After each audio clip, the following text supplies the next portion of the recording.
दोस्तों एक सवाल बिगिनर भाइयों से बार बार आता है कि सर क्या विंटेज घड़ियों में सच में बहुत ज़्यादा मेंटेनेंस होता है, बार बार पार्ट रिप्लेस करने पड़ते हैं और वो ज़्यादा खर्चा निकालती है बार बार, क्या ये सच है? देखिए ऐसा बिल्कुल भी नहीं है। अगर आप टॉप कंडीशन में कोई विंटेज घड़ी खरीदते हो तो आपको बिल्कुल भी कुछ भी खर्चा नहीं कराना पड़ता है। अगर आप रिस्टोरेशन प्रोजेक्ट के तौर पर कोई घड़ी खरीद रहे हो तो उसमें आपका खर्चा हो सकता है। इसलिए कोशिश करें कि भाई अगर आप पहली बार घड़ी खरीद रहे हो तो टॉप कंडीशन में ही घड़ी खरीदो और ऐसी घड़ी को जो है आप अपने वॉच मेकर से चेक करा के अगर खरीदोगे तो ज़्यादा फ़ायदा होगा, क्योंकि हो सकता है हल्का फुल्का रस्ट का प्रॉब्लम हो जो आगे जाके बढ़ जाए। इसलिए आपको पहले चेक करा लेना चाहिए, ये मेरा मानना है, क्योंकि मैं एक वॉच कलेक्टर हूँ और मैं घड़ियों को चेक करा के ही लेता था अपने वॉच मेकर से। तो मैं आपको सलाह दूंगा कि अगर अपने वॉच मेकर से आप चेक करा के फिर खरीदते हो तो कई बार आपका जो है भविष्य में होने वाला कोई नुकसान होगा ना, वो बच जाता है, क्योंकि वॉच मेकर आपको सावधान कर देगा। तो आप सोच समझ के निर्णय लीजिएगा, कोशिश करें, थोड़ा सा रिसर्च करें घड़ी के ऊपर, फिर ही उस घड़ी में इन्वेस्ट करें। Thank you. दोस्तों एक भाई ने कमेंट किया था, सर मेरे पास विंटेज कैमे की घड़ी है, उसका आवर का बिल मिल सकता है क्या? देखिए अगर आपका वॉच मेकर कोई पार्ट उपलब्ध नहीं करा सकता है तो आपको इस तरीके से कभी भी कोई सिंगल पार्ट नहीं ढूंढना है। हमेशा ध्यान रखिए, विंटेज घड़ियों में इस तरीके से सिंगल पार्ट ढूंढना हमेशा महंगा पड़ता है। या तो आप पूरी डोनर वॉच खरीदिए या फिर डोनर मूवमेंट खरीद के रखा करो, ताकि आपको अगली बार अगर कोई पार्ट रिप्लेस करना पड़े तो उस मूवमेंट में से आप जो है अपने वॉच मेकर से कह के पार्ट डलवा सको। ये बहुत सस्ता पड़ता है। आप अगर इस तरीके से सिंगल पार्ट ढूंढोगे ना तो आपको बहुत ज़्यादा पैसे देना पड़ते हैं, उसमें मामूली थोड़ी सी रकम आप मिला के एक डोनर मूवमेंट ही खरीद सकते हो। तो इस तरीके से कभी भी सिंगल पार्ट मत ढूंढा करो, ये आपको जो है महंगा ही पड़ेगा।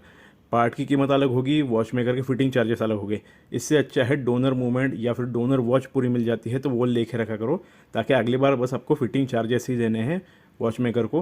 पार्ट तो आपके पास के डोनर मूवमेंट में से फिट कराने वाले हो। तो ये सिंपल ट्रिक है जो आप आजमा सकते हो। Thank you. दोस्तों एक भाई ने कांटेक्ट किया था, सर मुझे एक फ़ैशन ब्रांड की घड़ी लेनी थी लेकिन मेरे वॉच मेकर ने मना कर दिया, तो अब मैं क्या करूं? देखिए फ़ैशन ब्रांड जो होते हैं ना, वो घड़ियाँ खुद नहीं बनाते हैं। वो जो है बस अपना नाम यूज़ करते हैं। वो घड़ी किसी से बनवा के ले लेते हैं और डायल पर और पीछे के ढक्कन पे अपना नाम डलवाते हैं। तो आप जो कीमत दे रहे हो उस घड़ी की, वो एक्चुअली उनके नाम की कीमत दे रहे हो। घड़ी की क्वालिटी उस कीमत के हिसाब से नहीं होती है। अगर आपको फ़ैशन ब्रांड की घड़ी 15,000 में मिल रही है ना, तो उस घड़ी की क्वालिटी एक्चुअल में 7,000 के आसपास ही है। तो 7,000 में आपको दूसरे भी ब्रांड की घड़ी मिल जाती है। इसलिए वॉचमेकर आपको मना करता है। बहुत ज़्यादा क्वालिटी की उम्मीद मत रखिएगा, सिर्फ नाम के पैसे आप दे रहे हो। अगर आप पैसे दे सकते हो एक्स्ट्रा सिर्फ नाम के लिए तो बात और है। मैं रेकमेंड करूँगा जो घड़ी बनाने वाले ब्रांड है, सालों से जो घड़ियाँ बना रहे हैं, उनकी घड़ी लेनी चाहिए, क्योंकि उनकी घड़ी 25, 30, 40 साल बाद भी ईमानदारी से साथ देती रहती है। बाकी आपकी मर्ज़ी होती है, पैसा आपका है, सोच समझ के खर्चा करना चाहिए। मैं रेकमेंड नहीं करता कि फ़ैशन ब्रांड की घड़ियाँ लेनी चाहिए, लेकिन अगर किसी को बहुत पसंद है, उसके पास पैसा भी है, तो वो अपना निर्णय ले सकता है। आपका पैसा है, आप निर्णय लीजिए। तो दोस्तों एक भाई ने कांटेक्ट किया था, सर मेरी विंटेज घड़ी में गलती से समंदर का पानी चला गया था, फिर मैं वॉच मेकर पास नहीं जा पाया। 2-3 दिन बाद जब मैं वॉच मेकर पास गया, उसने ढक्कन खोल के जब देखा तो मूवमेंट जो है काफ़ी हद तक रस्ट की वजह से ख़राब हो चुकी थी। उसने मुझे कहा कि मूवमेंट को रिपेयर नहीं किया जा सकता, इसको रिप्लेस ही करना पड़ेगा, और ख़र्चा भी काफ़ी तगड़ा बोला है। तो अब मुझे समझ में नहीं आ रहा क्या करूँ। देखिए ये गलती आपको कभी नहीं करनी चाहिए कि भाई मूवमेंट को जो है पानी जाने के बाद इस तरीके से 2-3 दिन रखना है। नहीं, जैसे ही घड़ी में पानी चला जाए, भले ही वो फ्रेश वाटर हो या मरीन वाटर हो, सीधे वॉच मेकर पास जाना है और मूवमेंट को क्लीन कराना है, ताकि आपका इस तरीके से खर्चा ना हो। अभी क्या होगा कि पार्ट को रिप्लेस करने के बाद भी वो मूवमेंट परफेक्ट चलेगी या नहीं चलेगी, कोई गारंटी नहीं। इसके वजह से वॉच मेकर आपको सलाह दे रहा है कि भाई मूवमेंट को ही रिप्लेस कर देते हैं, सेकंड हैंड मूवमेंट उसमें डाल देते हैं। तो कई बार वॉच मेकर यही सलाह देता है जब घड़ी में बहुत ज़्यादा रस्ट हो। अगर मूवमेंट में बहुत ज़्यादा रस्ट है तो वो उसे रिपेयर करने के चक्कर में नहीं पड़ता है, क्योंकि गारंटी नहीं होती कि मूवमेंट फिर से परफेक्ट काम करेगी। तो सोच समझ के निर्णय लीजिएगा। Thank you.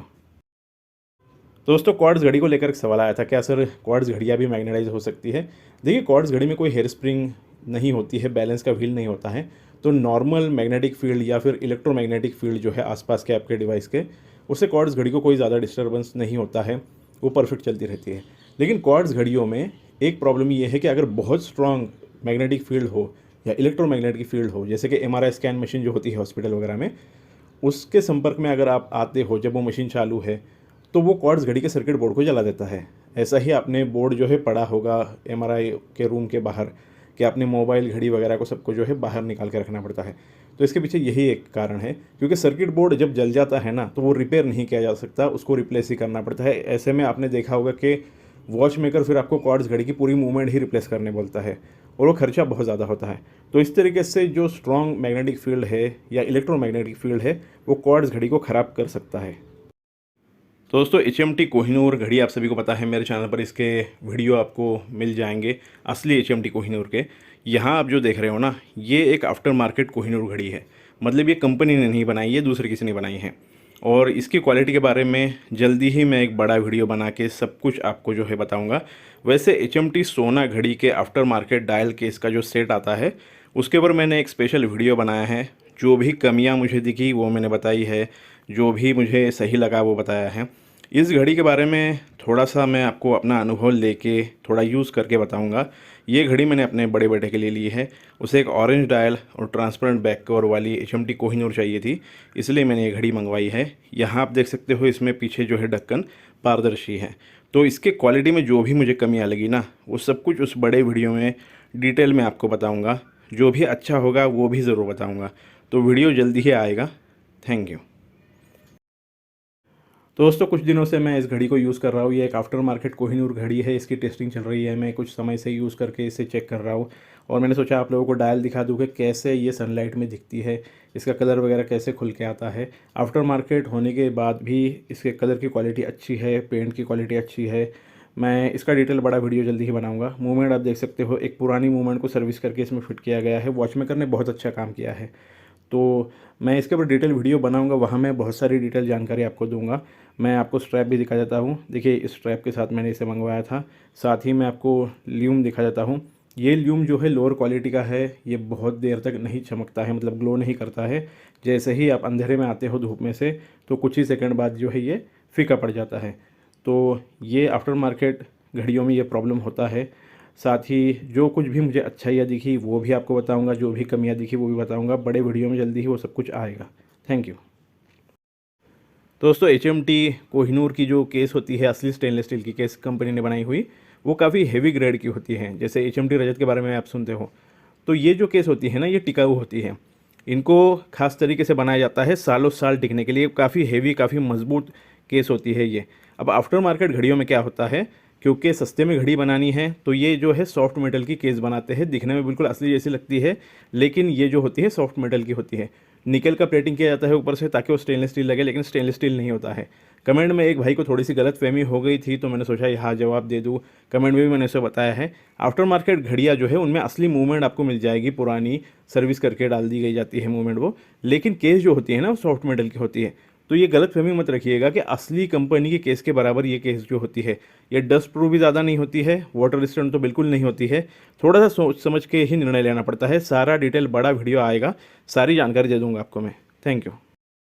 दोस्तों, ये आफ्टर मार्केट कोहिनूर की डायल है। कुछ लोग रीप्रिंटेड भी कहते हैं, कुछ लोग रीपेंटेड भी कहते हैं। ये लोकल मार्केट में आपको 150 रुपये से 450 रुपये की 3 अलग अलग क्वालिटी में मिलती है।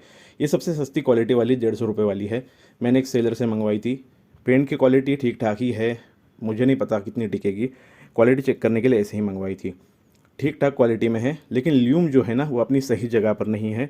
और घड़ी में फिट करते वक्त ये ल्यूम जो है वो निकल गया था। तो बहुत ही कच्चा काम है। और मेरे जो वॉचमेकर थे HMT के एक्सपर्ट, वो हमेशा मना करते थे ऐसी डायल डलवाने के लिए। इसलिए आपने देखा होगा मेरी घड़ियों में हमेशा ओरिजिनल डायल ही थी। और ये जो डायल है 3 क्वालिटी में आती है। सबसे सस्ती वाली मैं आपको बता रहा हूँ, मैंने ऐसे ही बस मंगवाई थी चेक करने के लिए। क्वालिटी बहुत ख़राब क्वालिटी है, तो ये मत लीजिएगा। अगर आपको मजबूरी में इस तरीके से आफ्टर मार्केट डायल डलवानी ही है, तो जो 450 वाली आती है वो अपने वॉच मेकर से पूछ के ही डलवाइएगा। Thank you. दोस्तों, अभी परसों की बात है, एक भाई ने कांटेक्ट किया था, सर मेरी घड़ी के मशीन की कमानी आउट है। अब मुझे कमानी वर्ड समझ में ना आए। मैंने उससे पूछा, भाई कमानी को इंग्लिश में क्या कहते हैं, या फिर वो पार्ट दिखता कैसे है, उसका थोड़ा वर्णन करो। फिर मुझे समझ में आया कि वो बैलेंस व्हील की बात कर रहा है, बैलेंस व्हील आउट है।